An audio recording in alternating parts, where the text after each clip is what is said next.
time for the 2013 Trippy Commentaries. All Trippy Team. Defense. Talking defense. Talking D.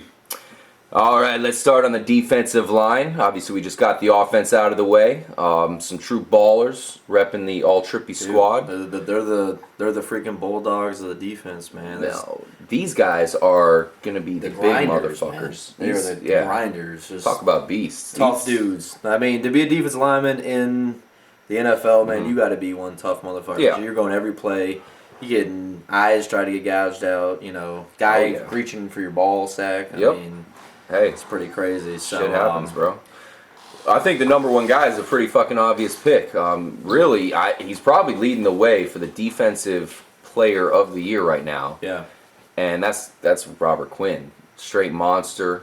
Number one defensive lineman in the league this year, which is saying a lot. Yeah. Considering how good another guy on our list is going to be J.J. Watt, another man-child. And J.J. Watt, once again, like I said on the offense there with that Jamal Charles being like if you had a five-tool player, you know, he is definitely a five-tool type defensive end because he does everything. I mean, this guy can run with linebackers downfield. He can cover. He can knock balls down, and he is going to do everything he can to rip that quarterback's head off, man. Yeah. Robert Quinn, beast, straight up. And obviously number two guy, J.J. Watt. Another beast. He's bigger than everybody else. He puts his hands up. He swats down like seemingly half the balls that go anywhere close to him. So he's a monster. We all know this. Number three guy is Chandler Jones for the Patriots. Another guy, sound guy. We knew coming into the year was going to have a great season. He makes the All Trippy squad. And not much more to say other than he's having a great year. We kind of had to put him on there, else his brother was going to kick our ass. So, hey, now moving on to defensive tackle. Another position that's huge. One thing we're looking at as far as the All Trippy team is we want to make sure you're doing your job right. We don't want to see guys running all over you. We want you to get some sacks as a defensive tackle, as a fucking fat boy in the middle there. That said, number one is going to be Gerald McCoy from our hometown T-Bay Bucks. G-Mac. He's had a great season despite the fact that we suck. And they're still not using him right. I mean, he's really coming to his own. He had a slow start, to his career, but I think right now he's just playing great football, and he's the most dominant defensive tackle in my opinion. Yeah, and the one thing we have going for us is our run defense, and a lot of that is attributed. He's getting, the guy next to him, Spence, is a rookie. He's getting double, triple teamed every single time, and he's still getting through and disrupting plays. Yeah. It's pretty amazing to watch. Yeah, he's got 2 more games left, so hopefully he can make double-digit sacks. I think that would be a huge accomplishment for a straight-up defensive tackle. I agree. Another guy, talking about sacks, is Jarrell Casey for the Tennessee Titans. Guy's been a beast this year. Yeah, big time. Double-digit sacks, great season. I will say, I wish that Tennessee's run defense was a little bit better, but as an individual player, he's doing his job. Yeah, we had to put him on the list just because of the season he's had. I mean, you can't. Not a lot of D tackles have seasons like that. We haven't seen it in a while, and to have a guy come with that many sacks on as a defensive tackle, it's really saying a lot for the player he is.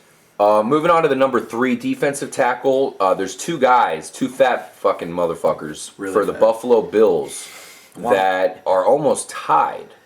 We're gonna put Marcel Darius in there as our number 3.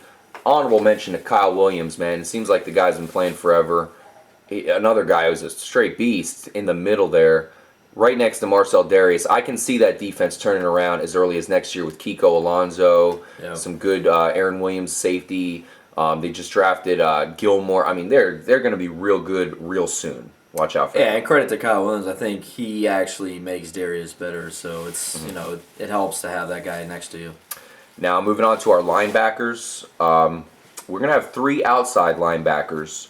Number 1, Levante David, Tampa Bay Buccaneers. Number 2, and this guy might be a surprising pick for some people. It's DeAndre Levy, who plays for Detroit. Guy's getting picks. He's making some plays as an outside linebacker. Number 3, a rookie who's really making plays for the St. Louis Rams. Talking about a guy that's going to be good for a long time. He was highly touted in college, man. In Georgia, he was making plays. People knew about it. I mean, it's good to see when there's these players that, in college were so good. They come in the NFL and they're still kicking people's ass. And it's, a lot of offenses didn't expect that this year. And he made a lot of people look stupid. I mean, yeah. Of course, talking about Alec Ogletree. Right. Out of Georgia for the St. Louis Rams. Yep. Moving on to the inside linebackers. And quick mention for Levante, another guy. I mean, we just talked about the Bucs with G-Mac. I mean, it's tough. It's a tough year for them, but individually, he's having a great season. Cost us a game, unfortunately, in week 1, but looking back, it's probably better off. We'll have a better draft. That's what makes it trippy.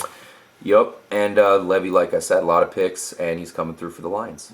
Moving on to the inside linebackers, two guys we like a lot. Both guys are just straight up playmakers, straight up stuff in the run, making plays.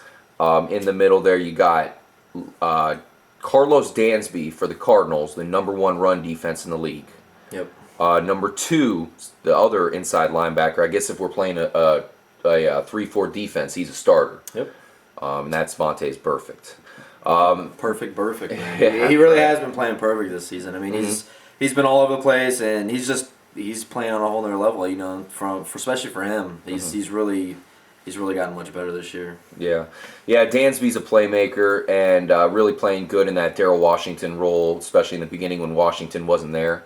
And like you were saying, Burfict, that guy just has a mean streak, which we really like out of our inside linebacker. He's tough. He's a guy that you do not want. If you're a quarterback and you're looking across, that dude's right in your face, man, that's not a good feeling. You know who Burfict reminds me of? Hardy Nickerson, who we watched growing up for the Bucs. Right. And Burfict is like the modern-day Hardy Nickerson, man. Yeah.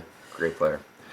Now our cornerbacks, I'm sure everybody knows who the #1 cornerback is nowadays. He's really the overall, known to be the #1 cornerback. Yeah. Slightly over Patrick Peterson, but the #1 guy these days is Richard Sherman. Yeah, how could you not put him? I mean, right now he's the #1 feared guy. Every team has to totally change their scheme to go away from Richard Sherman. And the teams that try to go after him are the ones who are idiots and they look stupid and they lose the game because Richard Sherman just intercepted the ball. I know. So, I mean, he's and the good thing is there's been a lot of media that's been doubting him because he likes to talk. But hey, this dude has lived up to everything he said. So his style is he wants to piss you off. He wants you to not like him because that means he's getting in your head. Exactly. And that means it's working. Yep. He's a monster. He is the modern day Revis, man.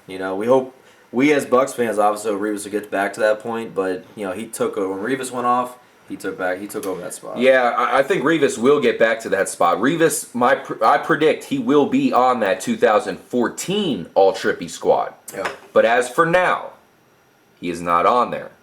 We have Altron Werner for Tennessee Titans, a guy that really is playing some big time football. His stats are great. He's just playing overall good football. Yeah, you got to we got to put him ahead of Peterson just because Tennessee's their whole secondary has just been unbelievable this year. They're the #1 passing defense. I mean, they're just surprisingly. And they're playing good, and Werner really has been playing really well. Yeah, he really has, and nobody's talking about it. Nah, they're not. Patrick Peterson's a stud. He's on there. We need him as our nickel back. We'll take him. Yep. Moving on to the safeties. Now, the free safety is real trippy. Yep. Because we have 2 rookie free safeties, which is saying a lot. I mean, these guys are brand new to the league, and they'll be around for a while, and they're already repping the All Trippy Team. Yeah, these are 2 studs here, man. These are guys you're going to be talking about for a long time. Mm-hmm. Yep. Coming in first, I'm a Longhorn fan. I've been seeing this, for the past, 5 years now. Vaccaro is he's hands down one of the best free safeties in the league. Vaccaro. And as being a rookie in the NFL and still playing at a top-notch level, man, that says a lot about who you are because safeties have to be smart, man. They have to be able to read the offense. Yeah. They have to always be in the right position. And, hey, I mean, credit to this kid. He's showing out, man. Yeah, if you're wondering why the Saints defense sucked balls last year and now all of a sudden is really respectable, a lot of props have to be given to good old Kenny Vaccaro there. Yep. Good job by the Saints for bringing him in. Number 2, talk about the same thing for the 49ers, is Eric Reed. They just lost to Sean Goldson to the Buccos, and they draft Eric Reed, and he's coming out and having a monster season. The motherfucker is made the All Trippy Team already as a rookie. Yep. Wow, good stuff. He had some problems with concussions early on, but we still trust him as our number 2 backup free safety for the All Trippy squad. Moving on to strong safety. Repping the Seattle Seahawks defensive backfield. Obviously the number 1 guy. Oh, he's had, I think he's had, 6 interceptions this season. He's another one of those guys, and granted, he is from Texas. Earl Thomas. He's another one of those guys that can play all over the field, and he's always in the right position to make plays. There's a reason why that Seattle Seahawks secondary is so feared, because he's one of the parts. Yep. And I feel a little special about the strong safeties is because actually in my fantasy league I have both of these guys, and it's really helped me win a lot of games this year. Coming in at number 2, T.J. Ward. T.J. Ward's having a great year. Unfortunately, plays for a terrible team, unlike the other guys. But he's having a great year. One thing that we got to give him props for, knocked out Gronk with a legal hit. So he's got 2 touchdowns. That gets you on the All Trippy Team right there. Yeah, definitely. So that's the All Trippy Team defense. That's that. End of discussion. Stay tuned for the All Trippy special teams.